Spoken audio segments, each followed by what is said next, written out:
Hello everyone, I'm Morgan, and today I wanted to talk to you about some recent reads of mine. Actually, I usually talk about only 5 in those videos, but I am kind of late in reviewing a lot of these, so I'm just gonna review like 15 right now so that I can catch up. Otherwise, you won't hear about them until quite a while, then I'm going to forget about them, and also the year is going to be over, so I prefer just doing a whole batch, and that way you don't get too many videos of reviews, which I don't know, I think they're interesting but not everyone is interested, so whatever. I just wanted to do a batch of them, so today I have 15 books that I'm going to try to review. I'm going to try to not take too long in each book, but sometimes that happens, so we will see. So as usual, I'm going to go from the one I like the least to the one I like the most. And the one I like the least is Less Than Zero by Bret, Easton, Ellis. This was something so we follow this guy, what is his name again? Clay, who is going back to LA for Christmas, I guess, yeah, and he's spending time with his friends from high school, and he doesn't feel anything about anything, and basically, yeah, I guess he's kind of the depressive, and yeah, it's very bleak. And the first half I thought was fine. I didn't really care about Clay. He's like this, pretty rich guy, and he keeps seeing some of his friends and his ex-girlfriend, and they have something going on, but whatever. But what really brought this book down for me was at some point there is a scene where a child is raped.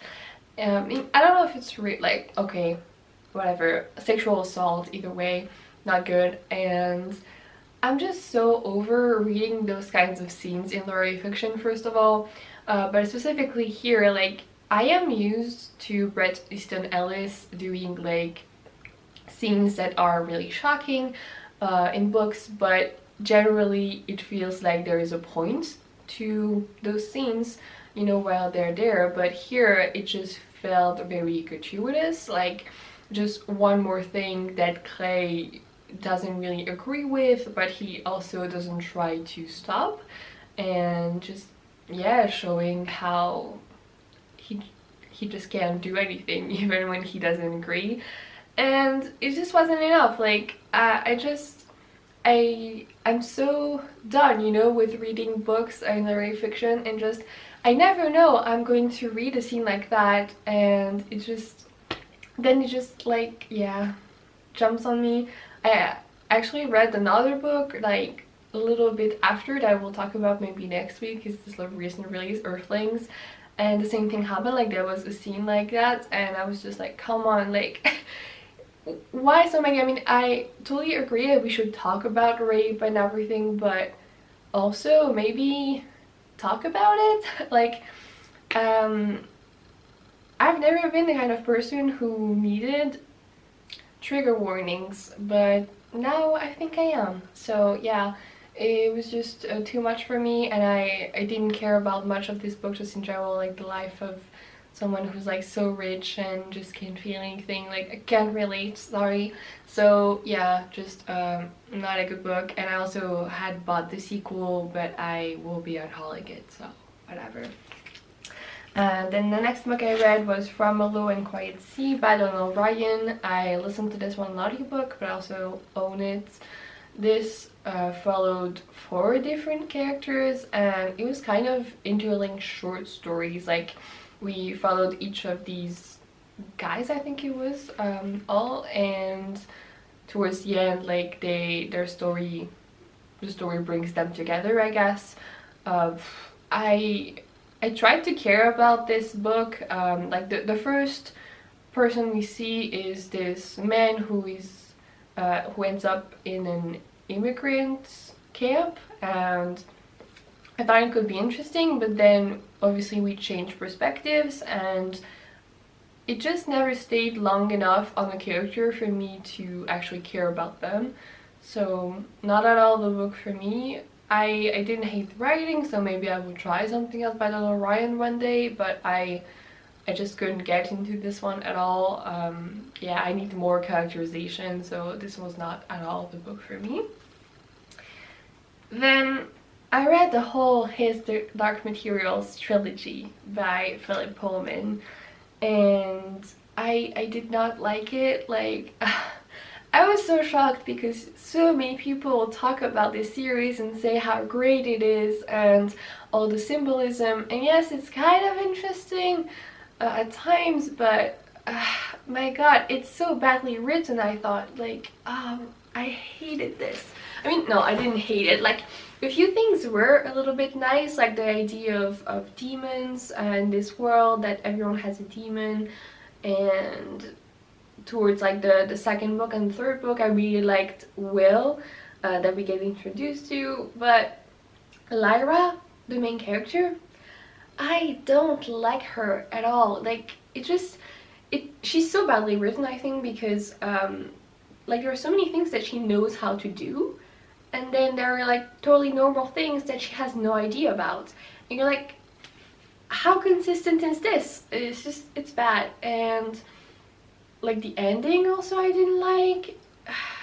I don't even know, like, I kept having things that I didn't like about this series, and I was trying to forget every time and focus on the good things, but also it was just like such a mess. Like, the first book was okay, like I'd give it, I don't know, 2.5, 3 stars, like okay, and then the next ones, they're like such a mess. Like, we follow many different characters, and I did like some of them, but it just wasn't cohesive at all.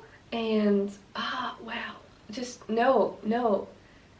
Why do so many people like this? Like, why is this such a classic? I guess, yeah, the symbolism. So everyone talks about this, and actually I was kind of afraid before because I had no idea what it was going to be, so I thought maybe it would be like very religious, but it's not it at all. Obviously it's more about how religion not is bad, but does some questionable things, and all of the ethics, I guess, about religion.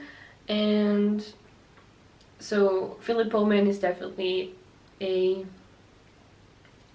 atheist, and I'm not an atheist, I'm more agnostic, but I still don't believe in God. So this, I did like some of the symbolism, but yeah, it was just also so obvious, I guess, that I wasn't really into it, and it just went, I don't know, in a crazy way the more the story progressed. And yeah, I don't know, I like magical bears. Yeah, I don't know, I'm trying to focus like on the good things, because I didn't hate it. Like, some of the characters I liked Leah Corsby, I liked the scientist that we meet also, like in the, is it in the second or in the third book that we can choose? I don't know, like somewhere. I listened to the second and third book as an audiobook, and the first one I actually owned, and the audiobooks were full cast, which was nice, though it wasn't like amazing either. Yeah, whatever, I read it. I'm still glad I read it because I've always wondered about this series. I did not read it as a child, as I know many people have, because I was not actually interested. Like, I tried reading, I remember, a few pages as a kid and thought it was boring, but then, I mean, it really wasn't my thing. I preferred things that were like set in the real world, mostly with some magic, so I kept reading things about vampires and any supernatural creatures. So yeah, glad I read it. I would not recommend, I don't understand, but okay, whatever.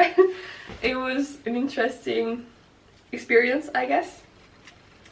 Then I read Through the Woods by Emily Carroll, which is a graphic novel in like short story format. So you have, I think it was 5 stories, and I think I really like the second and the fourth one, but I can't really remember. They're like spooky stories. I've heard quite a bit about them, specifically like on the Books Unbound podcast, because Ariel Basacci really likes this graphic novel, and so does Raylene. So I really wanted to read that. I read it, I think, on Halloween or something. It's really quick to get through, and yeah, I enjoyed it, but it wasn't anything amazing. So yeah, the art style I wasn't a fan of, and the stories were pretty straightforward, so nothing really to stay in my mind, I guess. Then I read The Ship of the Dead by Riordan, which is the third book in the Magnus Chase and the Gods of Asgard series. I had fun with it. At some points, like, there are definitely a lot of scenes that are really funny, but overall I just feel like this series is not my thing anymore. Like, just Rick Riordan's books that I've read in the last few years haven't really done it for me. They just feel too much like stuff for kids, and I still like middle grade, but just his books in particular I just don't think are funny anymore. Like, I used to love obviously the Percy Jackson series and the Heroes of Olympus, and I still want to reread that, but this one in particular, it was okay, but I didn't care too much. I like the characters, but yeah, nothing really, I don't know, gave me any reaction, you know. Like, I didn't really want to keep going. I just wanted to finish it because like you said, it's the last book in the trilogy, and I did want to know kind of what would happen, because I like this story, but I don't know, it didn't really work for me, but it was okay. Then I read Sourdough by Sloan, which is a book that I've been interested in for a while, actually. Again, because of Ariel, actually, because she talks about it a lot, or she used to. So this book is about a woman who has been a very avid customer of this place that, amongst other things, baked sourdough.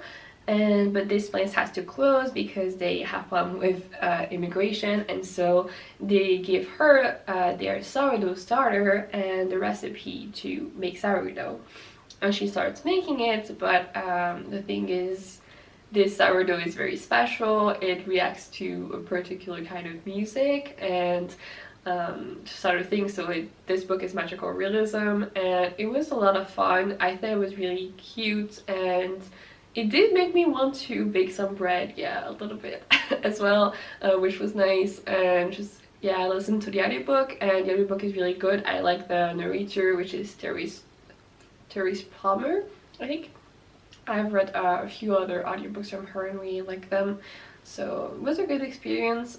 Just ultimately it didn't go anywhere, I feel like yeah, like it was nice and then it was just over, so that's why, like, I didn't give it a very high rating, but I enjoyed myself for most of it, and to see like what this character is doing after she discovers this sourdough and what she makes. And I guess she kind of finds passion as well, which is nice to see, because she originally has a job in technology, I think, or something, in a startup, and she gradually starts being really interested in making bread, and so she's thinking that maybe she should change her job, but she's not sure, because obviously, like, making bread is not going to give her as much money as having a job in technology would. So it's really interesting in that, and yeah, it was really cute. Then I read The Art of Rest: How to Find Respite in the Modern Age by Claudia Hammond. I'm not sure what I wrote, whatever. This obviously is a non-fiction book, all about rest, and I liked it, but it's like, it's all about some different facts about rest and many different studies that have been done, and I did find them interesting obviously, but I was kind of hoping for something to tell me what to do, but ultimately it all said that there are multiple ways and everyone is different, and so you should just try and see what works for you.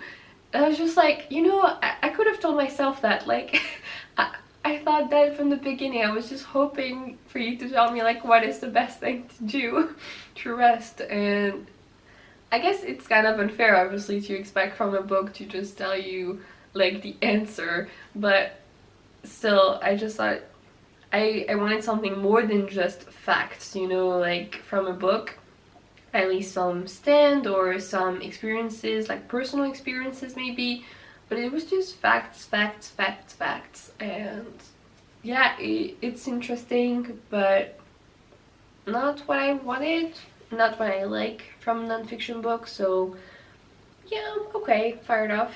So but yeah, like it talked about the different kinds of rest. Like some people just like watching TV, and it's not a bad thing either. Some people obviously like reading, and it did talk actually quite a bit about reading, which was really cool.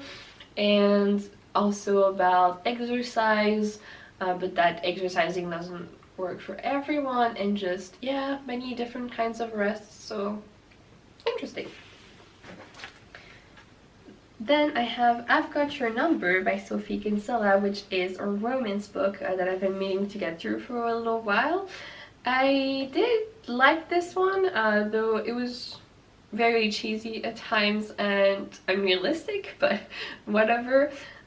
So this is about a woman who at the beginning of the book gets her phone stolen, and she finds one right after in a bin, and that phone belonged to an assistant, and she starts getting a call from this guy who the girl was an assistant to, and they started back and forth, and they tried helping each other though they don't know each other at all, and obviously like things evolve, and the woman, she's actually engaged to be married, but things are not going as well as she'd hoped. And just, yeah, it was really cute. I liked it.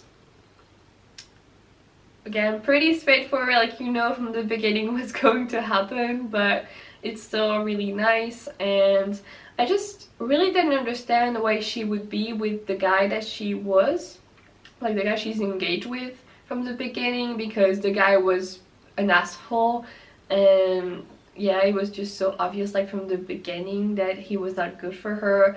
So but I know that happens also in real life, like some people I'm like, why are you even dating?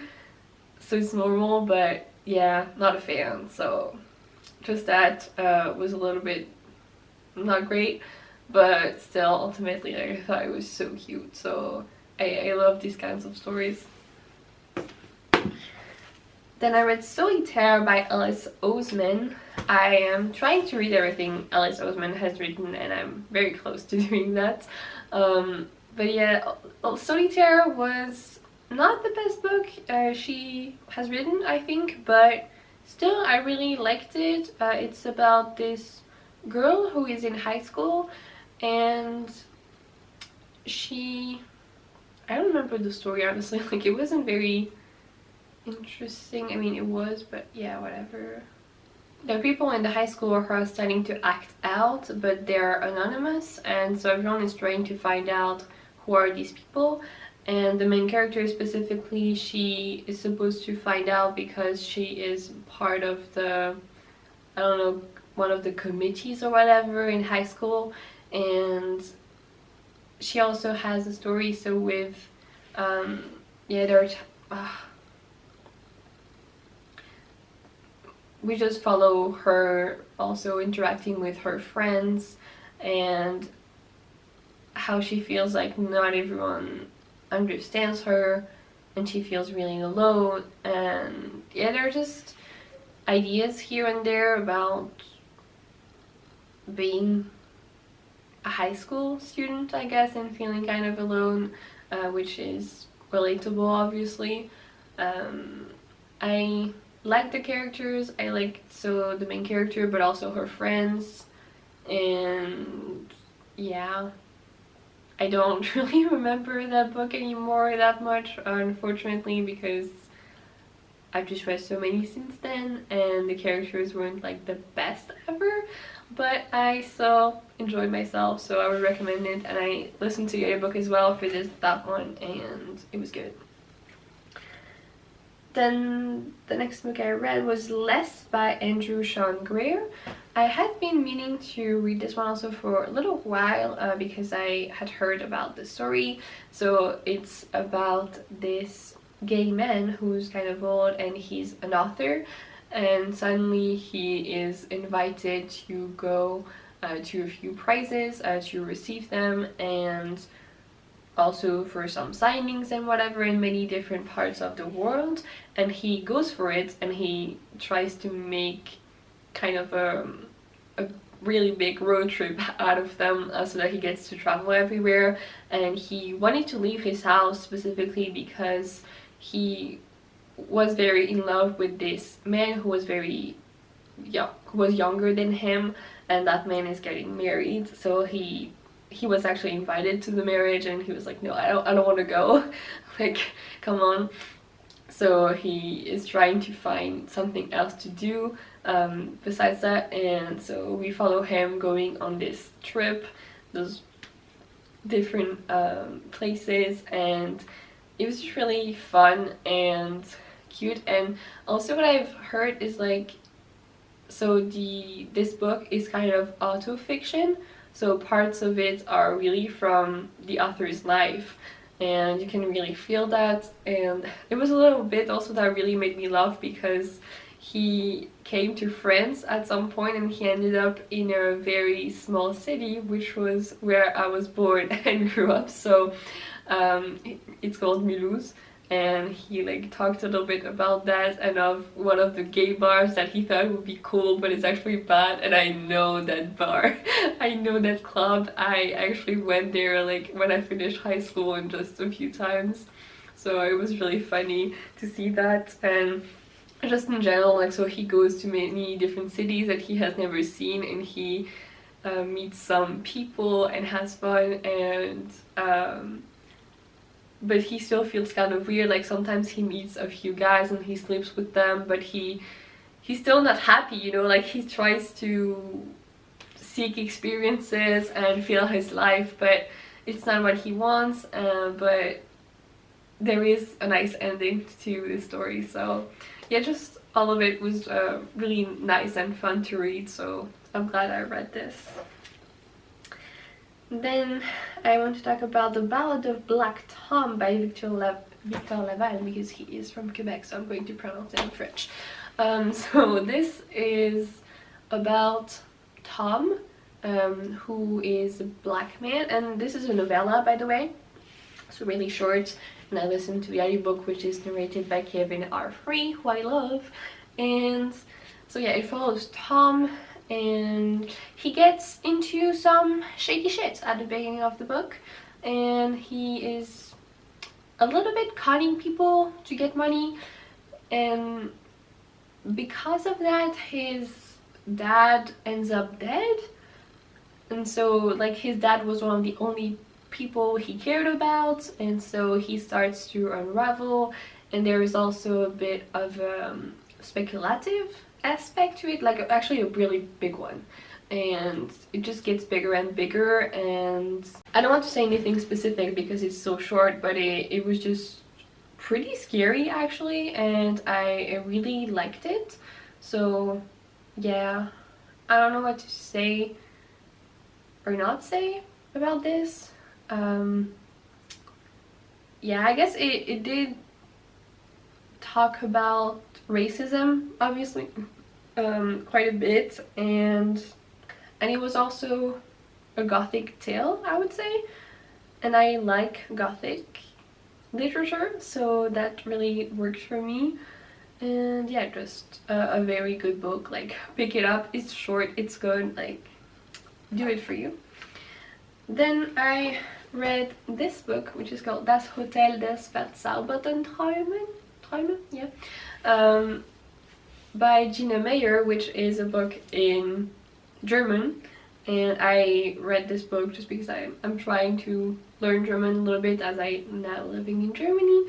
And this is a children's book which was really cute, and it follows this little girl who goes on vacation with her family, and originally they planned to go to this like really nice hotel compound, whatever, but they end up in this house and they see it, and so in there are women, actually, like, there is one woman who is running this little hotel, and she has a lot of different animals with her. They're not talking animals, but still they're like kind of weird. Like, she has a geese, and I don't remember like what was the other animal, that not animals that you would usually have as pets, but she has as pets, and there's something going on, and the girl starts to notice it, and I was like, it's fantasy, and it's really nice and cute, and I just really enjoyed it, and it was really short, so yeah, a good time. And the last book I want to talk about is Riordan Keeps Breaking Up With Me by Mariko, Tamaki, and Rosemary, Valero-O'Connell. So this was another graphic novel that I read, and I really liked it. Part of why I read this is because I knew I would relate to it at least a little bit, because my boyfriend broke up with me actually kind of recently, so that's kind of why, though. Like, I don't want to talk about it that much, but yeah, I wanted to read this a little bit because of that, but I had picked it up before actually, and so yeah, I was hoping for a little bit of messages of like how you can be a little bit happy by yourself or something, and that's not really what I got, but I still got a little bit of ideas like this, but the story is about this girl who is in high school and she's dating this girl Riordan, so it's a female romance, which is always nice to see. And it's about, so yeah, the fact that Riordan keeps breaking up with her, and this girl, she writes to this woman who I guess makes, I don't know, not a talk show, I guess she makes articles about relationships, and she answers problems from people, and she explains her problem and she hopes for someone to help her about it, and that was kind of cute, but she doesn't actually get an answer at first, and she tries to figure out like what she should do with Riordan. Should she maybe break up with her, or like she needs to change things, and I really like this book. And there's also a bit of a storyline about her best friend, who is actually like, okay, no, I won't spoil it, but she's having some kind of issues, but she hasn't noticed actually, because she's been so scooped up with Riordan that she hasn't really been keeping tabs on her friends, and so she starts to realize that, and she wants to become a better friend, and I really like that aspect of the story. And just, yeah, the end was good, and yeah, it was really cute, and the color palette as well, like so beautiful with pastel colors. It was beautiful, and it's like a style that is similar to manga, I would say, but not totally. So it had a little bit of colors, mostly pink, pastel pink. So yeah, just a really nice book, and I would recommend it. So yeah, but yeah, that was the last book I had to talk about. Please tell me if you have read any of these books and what you thought of them, as I would love to know. But that's all for me for today. Thank you for watching, and I hope to see you soon in another video. Goodbye. Dream I know, deep up my feelings feel